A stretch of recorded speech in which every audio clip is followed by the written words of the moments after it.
Bapak, Ibu, dan saudara-saudari sedharma yang saya hormati, di dalam Dhamma, Guru Agung Buddha pernah bersabda, yaitu di dalam Uttadanta Sutta. Beliau menganjurkan kepada para siswanya untuk melakukan suatu pengorbanan. Artinya di dalam agama Buddha, Guru Agung Buddha juga menganjurkan kepada para umatnya, para siswanya atau pengikutnya untuk melakukan suatu pengorbanan atau memperbolehkan untuk melakukan suatu pengorbanan. Tetapi di sini di dalam Uttadanta Sutta, Guru Agung Buddha menganjurkan tentang pengorbanan yang tak berdarah. Jadi bukan berkenaan dengan hilangnya nyawa makhluk lain. Jadi apa saja disebut dengan pengorbanan yang tak berdarah? Di sini di dalam Uttadanta Sutta yang pertama adalah Guru Agung Buddha menganjurkan kepada para siswanya atau kepada para pengikutnya untuk melakukan dana kepada anggota sangga yang dapat dilakukan secara rutin tanpa melibatkan meninggalnya makhluk lain atau terbunuhnya makhluk lain. Jadi para umat Buddha dianjurkan untuk dapat melakukan dana kepada anggota sangga, baik berdana makanan atau mungkin minuman dan segala hal yang dapat kita lakukan, tetapi tidak menjadi sebab makhluk lain mengalami kematian. Jadi dana ini akan memberikan manfaat yang baik bagi umat rumah tangga ketika ia mampu melakukan dana itu secara rutin kepada sangga.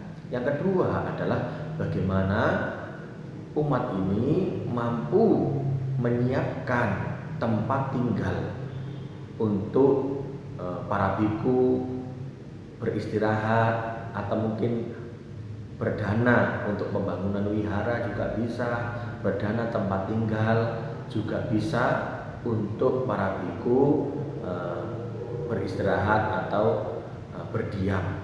Lalu selanjutnya yang ketiga adalah bagaimana seorang umat rumah tangga ini dapat menyatakan diri berlindung kepada Buddha, Dharma, dan Sangha. Jadi pernyataan perlindungan kepada Buddha, Dharma, dan Sangha dikatakan oleh Sang Buddha bahwa ini adalah sebuah pengorbanan. Selain yang pertama tadi adalah bagaimana ia mampu untuk melakukan dana seperti makanan kepada Sangha ya, atau minuman yang dilakukan secara rutin, itu adalah sebuah pengorbanan karena kita menggunakan apa yang kita miliki untuk direlakan atau untuk diberikan. Artinya itu adalah sebuah pengorbanan. Yang kedua, bagaimana kita mampu untuk berdana tempat tinggal atau menyiapkan tempat tinggal untuk istirahat biku. Ini juga satu pengorbanan. Yang ketiga adalah bagaimana kita berlindung kepada Buddha, Dharma, dan Sangha. Ini adalah pengorbanan yang sangat luar biasa baik. Di mana dengan kita menyatakan diri berlindung kepada Buddha, Dharma, dan Sangha, lantas kita bertekad untuk dapat mempelajari Dharma dan mempraktekkan Dharma di dalam kehidupan kita. Selanjutnya yang keempat adalah ketika kita sudah berlindung kepada Buddha, Dharma, dan Sangha, Guru Agung Buddha juga menganjurkan untuk kita melakukan pengorbanan, yaitu mempraktekkan sila secara baik, yaitu bagaimana kita berusaha untuk menghindari pembunuhan, menghindari pencurian, menghindari perbuatan asusila, menghindari ucapan yang tidak benar atau ucapan-ucapan yang kasar seperti halnya fitnah dan sebagainya. Lantas yang kelima adalah bagaimana kita berusaha untuk menghindari makanan atau minuman yang dapat melemahkan kesadaran. Praktek sila merupakan pengorbanan yang sangat baik yang dapat kita lakukan di dalam kehidupan kita. Itulah pengorbanan yang sesungguhnya yang dapat kita lakukan sebagai umat Buddha, sebagai siswa Buddha. Selanjutnya adalah pengorbanan yang dapat kita lakukan seperti halnya bagaimana kita sebagai umat rumah tangga mampu untuk melepas keduniawian dan mempraktikkan sila atau moralitas secara murni. Ini adalah pengorbanan yang sangat luar biasa, di mana kita mampu dapat mengetahui bahwa Guru Agung Buddha telah mencapai pencerahan sempurna. Banyak begitu para siswanya juga mencapai tingkat kesucian arahat.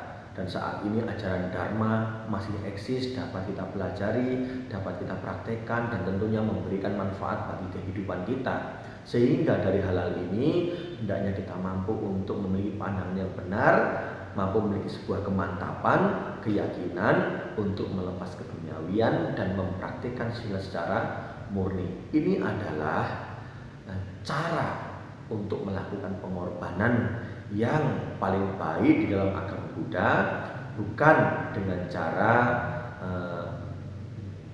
menyebabkan makhluk lain mengalami kematian atau mengalami penderitaan dalam kehidupan, tetapi bagaimana kita mampu untuk membina diri, ya, meningkatkan kualitas diri dengan berdana secara rutin kepada sangga dari hal yang terkecil yang dapat kita lakukan. Yang kedua adalah bagaimana kita mampu menyiapkan tempat tinggal, setidaknya kita dapat menyokong ketika ada pembangunan wihara, menyokong ketika ada pembangunan kuti untuk tempat tanggal biku. Selanjutnya kita juga mampu untuk berlindung kepada Buddha, Dharma, dan Sangha, memantapkan keyakinan kita kepada Triratna, lalu menjalankan praktek moralitas. Hendaknya kita mampu setiap hari, setiap saat moralitas menjadi landasan utama, benteng utama di dalam setiap langkah perjalanan kehidupan kita. Lalu selanjutnya kita mampu untuk senantiasa belajar sedikit melepas, setidaknya kalau tidak mau jadi biku, tidak mau ikut bergabung dengan anggota sangga, kita menjadi umat yang memiliki perilaku yang baik, tahu malu dan takut akan akibat perbuatan yang jahat. Kita malu untuk melakukan perbuatan jahat, berusaha untuk sedikit demi sedikit melepas, merelakan. Jadi keterikatan di dalam diri, keserakan di dalam diri dapat terkikis sedikit demi sedikit. Dengan demikian kita telah melakukan satu pengorbanan yang baik yang disebut dengan pengorbanan yang tak berdarah. Terima kasih, semoga bermanfaat. Namo Buddhaya.